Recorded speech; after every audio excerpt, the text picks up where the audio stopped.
What's going on, guys? It's Nick here, back in the video. It's Wednesday, so I'm going with my favorite trade targets for week 11. We'll start off with running back. I think the number one buy low is Aaron Jones. He's clearly playing ahead of Jordan Mason when healthy, and he was actually up to a 71% snap share this last week. He's been a lot more efficient than Jordan Mason as an early down runner, and then obviously we all know he's a much larger threat in the receiving game.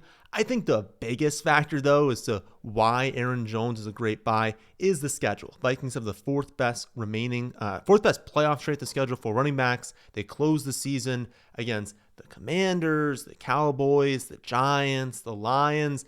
Aaron Jones isn't going to be like a running back one the rest of the way through, but he's someone you can just throw into running back two. You can trust him every week, and you don't care too much about the game script. That's the big downfall of Jordan Mason. Even when you had the weeks that Aaron Jones was out, you kind of need for Jordan Mason to have a positive game script. Doesn't really matter for Aaron Jones, though. Like, if they get down, Aaron Jones is going to rack up receptions. If they're having a great game, they're winning, he's going to rack up plenty of early down rushes. He's going to be used in the red zone. He's going to have touchdown upside. So you don't really care if they win by a lot, they lose by a lot. It's going to be a nice Aaron Jones game with him just playing better, being a player that has been highly productive in fantasy in the past, right? This isn't someone who we never rely on. We've always relied on Aaron Jones as a starter. And so I can just see rest of the way through, you throw him into running back two, you're totally fine with that production. Right now I have him ranked 24th.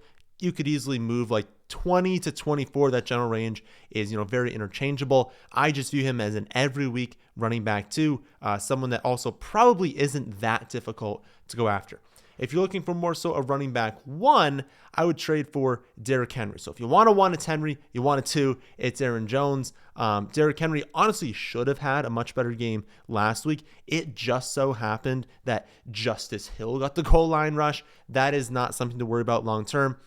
It was just the case that they were in the hurry up. He happened to be on the field and got the ball to the 1 yard line, and he got the goal line rush. That is not something that happens. Even Lamar Jackson does not steal the goal line rushing touchdowns from Derrick Henry. It was super fluky. It's probably not going to happen again this season. Derrick Henry will have all of this team's rushing touchdowns. Again, it was just complete randomness that Justice Hill got that. But maybe that just makes it a little bit easier to trade for him this week. It's never going to be easy to trade for Derrick Henry, but if you're able to do that, look at the upcoming schedule. I mean, they're at Cleveland, which is technically a tough matchup, but the Ravens are 8-point favorites this week. Historically, if you just look at even in bad matchups, anytime that Derrick Henry is a touchdown favorite or more, he smashes. And so having that the case this week, having the Ravens probably going to win by a decent amount here, that's a positive for Derrick Henry. Next week, they're home versus the Jets as 14.5-point home favorites.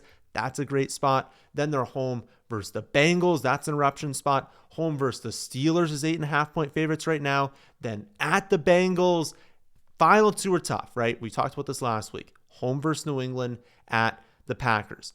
Those are two bad matchups. And so I don't think, it's going to come down to touchdown randomness, but I don't think in the fantasy semifinals, fantasy finals, you're going to be super pumped with Derrick Henry. So I want to make that note that he is not a smash all the way through.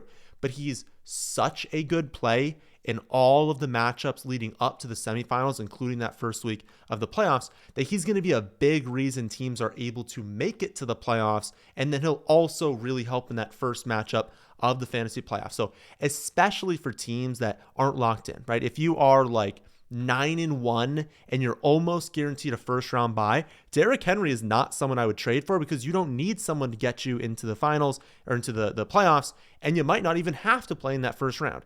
But if you're kind of on the fringes and you're I think my team is probably good enough to make the playoffs, but nothing is a guarantee, I think if we're expecting multiple nukes over the next 5 weeks, that's an unbelievable player to go after, and he has that week winning upside. Some other players, if they drop a nuke, it's 100 and a score. Derrick Henry has the upside to post a game where it's basically doesn't matter what else you played in your lineup. He scored 35 at running back, and that just catapults you to the win. He's capable of doing that in basically all of the next 5 weeks, and so really someone to go after if you're in the market for running back one. Third best option. For those of you in true win now mode. So there's, the Derrick Henry of I think I make playoffs. I mean, you can trade for Derrick Henry if you're in win now mode too. But Derrick Henry can also be traded for in teams that are like, I think can make the playoffs. If you're like, I need to win these next two matchups, I think the number one running back to go after is Jaylen Warren. You probably are going to see on some sites this week that Kenneth Gainwell outsnapped him this last week. Truly, I'm not concerned about that. The game got out of hand, and so they went to Gainwell. But even with Gainwell playing 51% of the offensive snaps, he still had 0 rush attempts, right? This is Jaylen Warren's backfield. He has 100% of the team's carries inside the 10-yard line over the last month. He has 82 touches to Gainwell's 34 since returning from injuries. And again, even in a negative game script where you're going to hear people say, oh, you can't trust Warren in negative game scripts, right? Because we see all the snaps for Gainwell last week. Even in a negative game script, 16 touches for Jaylen Warren last week, 2 for Kenneth Gainwell. And we all know they do not trust Caleb Johnson this season. So Warren is still the Steelers' lead running back and number one buy low for teams in win now mode because they're home versus the Bengals this week. They're at the Bears next week. In fact, in all of their next 5 matchups, all of them are positive for running backs. And so you can trust Warren each of the next 5 weeks as a locked-in running back 2. And if you need a win this week, the initial projections have him as the running back 5 on the week. I think that's probably being a little bit optimistic. I'll probably bump him down a little bit from there. But he is a running back 1 this week, and he's set up to have an awesome game. Flipping on over to wide receiver. I actually think the number one buy low is Rashid Shaheed. I know we always get scared of wide receivers changing teams in season. It's something historically we've seen some great hits, but we've also seen a lot of misses from even players who we were excited about that change. And I know we only had 1 target in the debut, so it almost lends itself to that level of thinking. But this is such a different situation than we're used to normally. The Seahawks offensive coordinator was the Saints offensive coordinator last season. So Shaheed has plenty of familiarity with the system. The coaching staff knows him, knows how to use him, and they traded for him for a reason. They need that wide receiver 2 spot filled more effectively on this team. He's going to be ramped up very quickly, and he probably was ramped up last week. It was just that Seattle scored 2 defensive touchdowns instantly. They got up huge, and they only threw the ball 12 times, including 3 times in the second half of the game, won by 22. They just didn't have to throw the ball. It's possible in a normal game where they don't throw the ball 3 times in the second half that there were more opportunities for Shaheed, but it does give him another week to kind of learn the system a little bit more, learn the playbook a little bit more, develop a little bit with Sam Darnold, and really go out there and be a flex option rest of season. This system is just so good. They are putting their wide receivers in position to succeed every single play, and that's why JSN is having one of the most efficient seasons we've ever seen, at least in recent seasons. One of the most efficient seasons ever. He has a face-melting 4.75 yards per route run, and even the corpse of Cooper Kupp is averaging 2.13 yards per route run, which is 22nd among all players. That is absolutely insane. The Seahawks are running just so many plays from heavy personnel and basically only putting 2 wide receivers on the field. And when they go play action from that, these wide receivers are just ripping teams apart. And I think that's their end goal, right? They want to win a Super Bowl. They think this team is good enough to do that. Their defense is incredible. This offense is highly efficient, but I think they were missing that consistent wide receiver too. That is not a system that Cooper Kupp historically succeeds in. He's not playing from heavy personnel under play action, getting deep shots downfield. That is not Cooper Kupp. That's what JSN has crushed in. It's what Torrey Horton maybe can be, but it's what Shaheed is. That is what you do with Rashid Shaheed is you get him those looks with 2 wide receivers on the field, deep shots downfield. That is the perfect system for him. And so I think JSN and Shaheed are going to be their main 2 wide receivers in 2 wide receiver sets. I think that Shaheed is going to get multiple deep opportunities each week, and that he's going to be incredibly efficient in this offense. I genuinely think moving forward, you can just put him into the flex spot every single week, and he'll be someone who has true difference maker ceiling, someone who can go 3, 4, 5 receptions for well over 100 yards and a score or 2, especially if they can really get him going on the deep ball, which I think is going to happen this season. Honestly, I just don't think it's going to be that difficult to trade for him. And if he's going to be a consistent flex play, and you can easily get him for like 2 bench players or maybe a running back, right? If the team that has Shaheed is sitting there like, well, I haven't been able to trust him yet. He goes to this new team. He has 1 target, 1 catch for 3 yards. I don't know if I can trust it. And I stink at running back, and you offer them even like a fringe starter at running back, they're going to jump at that an opportunity to be like, okay, I upgrade my running back room for this guy who I don't know if I can ever really trust. I think we're going to be able to trust him. I think he's going to be like a Jameson Williams light, which Jameson Williams I really like rest of the season as well. You could honestly probably throw him to the trade video as well. But it's like a player like that where when they get the schemed usage, it's going to be incredible. And when they hit downfield, it's going to be awesome. And you can just trust that in your flex spot every week. I feel like that's the future for Shaheed. And so if it just takes like a low-end running back that you probably weren't going to ever start this season anyways, I would definitely do that. Another wide receiver I'd be looking at is T. Higgins. He's my wide receiver 16 rest of season. So, I'm not paying like a wide receiver 1 price tag for him. He's someone that I'm okay paying like a mid wide receiver 2 price tag for in the hopes that he does finish as a wide receiver 1 rest of season because I really think he can. I wouldn't pay like, something that where you give up like a Justin Jefferson like value. Like we're not doing that. We're not treating him as a locked in every week wide receiver 1. But I think if you can acquire him for wide receiver 2 and he produces as a 1, that's great value. Bengals second best remaining strength of schedule for wide receivers, including 3 top 7 matchups in a row. And then they have those matchups, a league average matchup against the Bills, which is a spot where the game could just get so out of hand that they're going to have to turn it into a good matchup to keep up. And then opening the fantasy playoffs with a home matchup with the Ravens. We are expecting Joe Burrow back for the Bills game and the Ravens game. So upcoming for this wide receiver room, you've got great matchups with Flacco.